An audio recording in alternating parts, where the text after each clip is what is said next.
오늘 저희들 함께 보실 하나님 말씀은 출애굽기 18장 13절에서 22절입니다. 제가 봉독해 올리겠습니다. 이튿날 모세가 백성을 재판하느라고 앉아 있고 백성은 아침부터 저녁까지 모세 곁에 서 있는지라 모세의 장인이 모세가 백성에게 행하는 모든 일을 보고 이르되 내가 이 백성에게 행하는 이 일이 어찌 됨이냐 어찌하여 내가 홀로 앉아 있고 백성은 아침부터 저녁까지 내 곁에 서 있느냐. 모세가 그의 장인에게 대답하되 백성이 하나님께 물으려고 내게 옴이라. 그들이 일이 있으면 내게로 오나니 내가 그 양쪽을 재판하여 하나님의 율례와 법도를 알게 하나이다. 모세의 장인이 그에게 이르되 내가 하는 것이 옳지 못하더라. 너와 또 너와 함께한 이 백성이 필경 기력이 쇠하리니 이 일이 내게 너무 중함이라. 내가 혼자 할 수 없느니라. 이제 내 말을 들으라. 내가 내게 방침을 가르치리니 하나님이 너와 함께 계실지로다. 너는 하나님 앞에서 그 백성을 위하여 그 사건들을 하나님께 가져오며 그들에게 율례와 법도를 가르쳐 마땅히 갈 길과 할 일을 그들에게 보이고 너는 또 온 백성 가운데서 능력 있는 사람들 곧 하나님을 두려워하며 진실하며 불의한 이익을 미워하는 자를 살펴서 백성 위에 세워 천부장과 백부장과 50부장과 10부장을 삼아 그들이 때를 따라 백성을 재판하게 하라. 큰 일은 모두 내게 가져갈 것이요 작은 일은 모두 그들이 스스로 재판할 것이니 그리하면 그들이 너와 함께 담당할 것인즉 일이 내게 쉬우리라. 광야 시대는 무정부 상태로 법도 없고 율법도 없었습니다. 그래서 백성들은 자신들의 문제를 해결받기 위해서 아침부터 저녁까지 줄을 서서 지도자 모세가 이 문제를 해결해 주리라고 믿고 모세를 찾아와 모든 문제를 내려놨습니다. 모세는 이 많은 백성의 상담자 또 심판자가 돼서 모든 일들을 감당해야 했습니다. 부부싸움을 하다가 부부의 문제로 또 이혼의 문제로 그 문제를 가지고 온 사람, 이웃과 다투다가 억울하다고 찾아온 사람, 남의 소를 훔쳤다고 고발하는 사람 등등 모세는 하루 종일 크고 작은 일들을 재판하고 화해시키고 판결도 내리면서 때로는 상담까지 했습니다.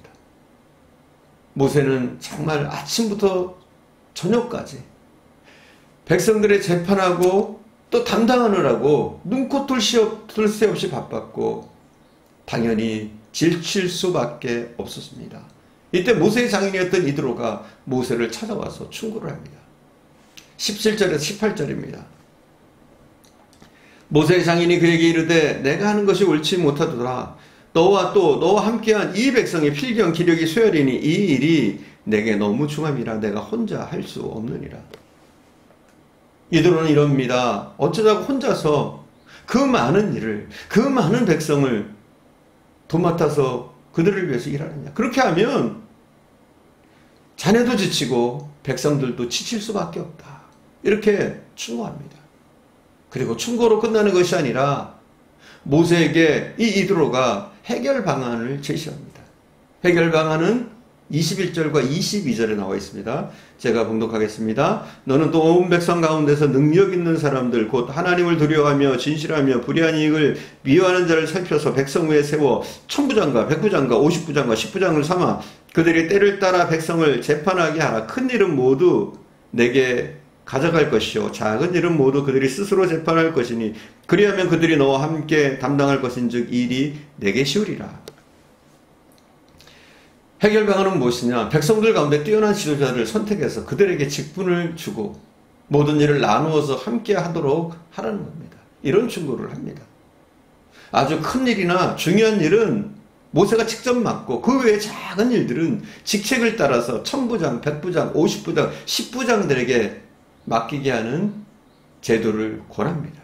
한마디로 직분을 나누어서 함께 일하는 겁니다. 여러분 그렇습니다. 교회 모든 제도는 함께 나누어 일해야 합니다. 교회도 그래요. 함께 나누어 일하는 겁니다. 직분을 나누어서 함께 일하는 교회는 참 아름다운 교회입니다. 담임 목사 혼자서 교회 모든 일을 감당한다는 것은 무리입니다. 교회 모든 성도와 직분자는 목회자를 도와서 복음 사역을 잘 감당할 수 있도록 함께 협력하는 겁니다. 좋은 교회는 함께 일을 분담해서 하는 교회가 이상적인 좋은 교회입니다. 운동 경기에는 선수가 있고 관람객이 있습니다. 경기를 위해서 선수와 감독과 코치가 팀을 이루어서 훈련하고 땀을 흘리고 최선을 다하고 좋은 경기를 보여주려고 책임을 다합니다. 최선을 다하는 거죠. 그러나 관중은 경기 구경만 하면 됩니다. 오늘 재밌었다, 재미없었다, 좋았다, 나빴다 평가하면서 그 자리를 떠날 뿐입니다. 또한 관중은 그 경기에 아무 책임도 없습니다. 교회에서 성도는 관중이 되어서는 안 됩니다. 관중이 아닙니다. 교회에서 이렇다 저렇다 여러분 평가하지 마세요. 우리 교회는 어느 누구도 평가하지 않습니다. 오직 칭찬만 해주세요. 모두가 다 사랑받는 하나님의 자녀요. 하나님이 귀한 작품들입니다. 누구든지 실수할 수 있습니다. 잘못을 저지를 수 있습니다. 우리가 실수하지 않으려고 해도 그렇게 노력해도 우리는 계속 실수를 합니다. 그 분야의 훈련이 아직 안 되어 있고 모를 수도 있고 부족할 수도 있습니다. 우리가 부족하고 실수가 많아도 하나님은 우리를 사랑하시고 우리를 사용하시길 원하시는 줄 믿습니다. 하나님은 나의 부족함을 잘 보지 않으십니다. 나의 작은 은사 또 하나님을 향한 그 마음을 보시고 우리를 쓰시는 줄 믿습니다. 여러분 관중이 되지 마시고 선수로 뛰어주시기 바랍니다. 잘 못한다고 해도 해보십시오. 실수가 있을 수 있습니다. 실패도 있고 시행착오도 있겠지만 분명 시간이 갈수록 여러분 좋은 선수가 될 것입니다. 우리는 자신의 분량에 맞는 일을 지속적으로 감당해야 합니다. 봉사하거나 직분을 맡았을 때는 기왕이면 기쁨으로 자발적인 마음으로 감당해야 합니다. 일하지 않는 교회는 멈춘 교회요. 잠자는 교회요. 잘못하면 죽을 수 있는 교회입니다. 일하지 않는 성도도 잠자는 성도입니다. 멈추는 교회와 잠자는 교회와 성도는 절대로 성장할 수가 없습니다.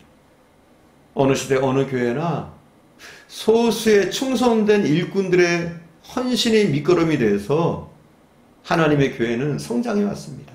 많은 사람이 아니더라도 소수의 몇몇 사람이 한마음이 돼서 기도하고 교회를 사랑하는 마음으로 최선을 다할 때 그 교회는 성장해 온 겁니다. 그들의 헌신과 충성으로 교회는 생명을 유지해 왔고 교회는 이런 분들을 통해서 더욱더 하나님의 역사가 일어났습니다. 교회는 하나님을 위해서 일하는 일꾼들이 필요합니다. 오늘 본문은 하나님의 나라를 위해서 일하는 일꾼들의 자격에 대해서 말하고 있습니다. 일꾼의 자격은 무엇인가요? 먼저 일꾼은 능력이 있어야 합니다. 21절 봉독하겠습니다. 21절. 너는 온 백성 가운데서 능력 있는 사람들 이렇게 나와 있어요. 일꾼은 능력이 있어야 합니다. 그리고 계속 읽어볼까요? 21절. 너는 또 온 백성 가운데서 능력 있는 사람들 곧 하나님을 두려워하며 진실하며 불의한 이익을 미워하는 자를 살펴서 백성 위에 세워 천부장과 백부장과 50부장과 10부장을 삼아. 이드로는 모세에게 능력 있는 사람을 일꾼으로 세우라고 말합니다. 능력이란 말 여기서 히브리어로 안쇠하일이란 말입니다. 유능한 사람, 능률적인 사람, 강력한 사람이란 뜻입니다. 덕망과 인격도 있고 사람은 좋은데 능력이 없습니다. 일을 맡겨도 능력이 없으면 일을 하지 못합니다. 일꾼은 능력을 갖춰야 됩니다. 자, 그럼 어떤 능력입니까? 우리가 일꾼은 능력을 갖춰야 되는데 어떤 능력이냔 말이에요. 제일 먼저 일꾼의 능력, 하나님의 나라의 일꾼의 능력은 무엇이냐? 하나님을 두려워하는 자가 능력 있는 자입니다. 여러분, 하나님을 두려워하는 자가 능력 있는 자라니까. 21절 다시 봉독합니다. 너는 또 온 백성 가운데서 능력 있는 사람들 곧 하나님을 두려워하며. 자, 능력 있는 자가 누구예요? 하나님을 두려워하는 자입니다. 하나님을 두려워한다는 말은 하나님을 잘 경외하는 사람, 하나님을 잘 믿는 사람을 말하는 겁니다. 하나님을 잘 믿어야 돼요. 우리 모두는 정말 하나님을 잘 믿는 사람이 되어야 합니다. 이것이 능력 있는 일꾼의 모습인 거예요. 교회 일꾼만 하나님을 잘 믿는 것이 아니라 교회에 나오는 모든 하나님의 백성들이 하나님을 경외하고 하나님을 잘 따르고 믿어야 할 줄 믿습니다. 또 어떤 자가 능력 있는 자냐? 21절 다시 제가 봉독할게요. 너는 또 온 백성 가운데서 능력 있는 사람들 곧 하나님을 두려워하며 진실하며. 어떤 자가 능력 있는 자예요? 진실한 자. 진실한 자. 진실이라는 말의 히브리어는 에멧이라고 합니다. 이 말은 확고부동하며 신뢰할 만한 사람, 진실한 사람, 거짓이 없는 사람, 위장하지 않는 사람을 말합니다. 교회 리더는 진실해야 됩니다. 진실하지 않으면 지도력을 상실하게 됩니다. 반대로 진실한 사람은 하나님께도 인정받지만 사람들에게도 인정받게 됩니다.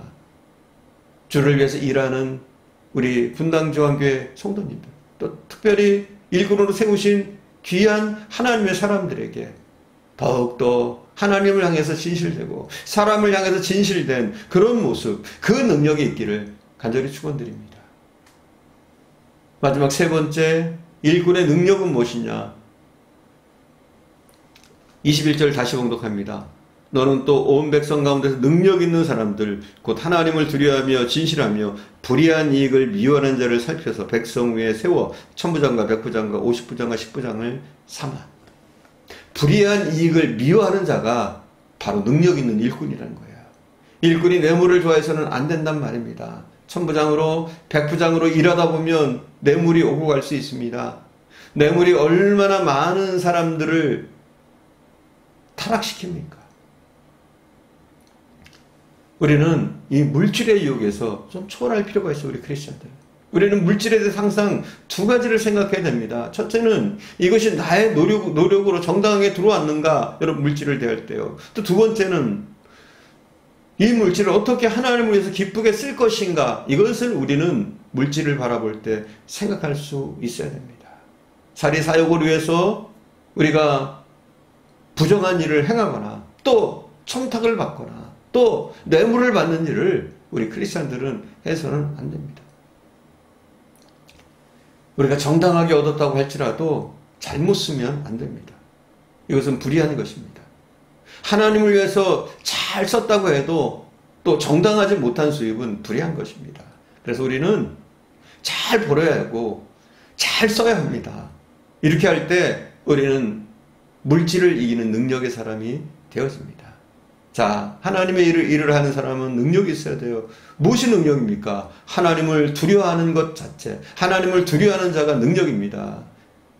진실한 자가 능력입니다. 진실한 것이 능력인 거예요. 세 번째는 불의한 이익을 미워하는 자, 탐하지 않는 자가 바로 능력 있는 일꾼의 모습인 줄 믿습니다. 저와 여러분이 이런 일꾼이 되어줄 수 있기를 간절히 축원드립니다. 기도하겠습니다.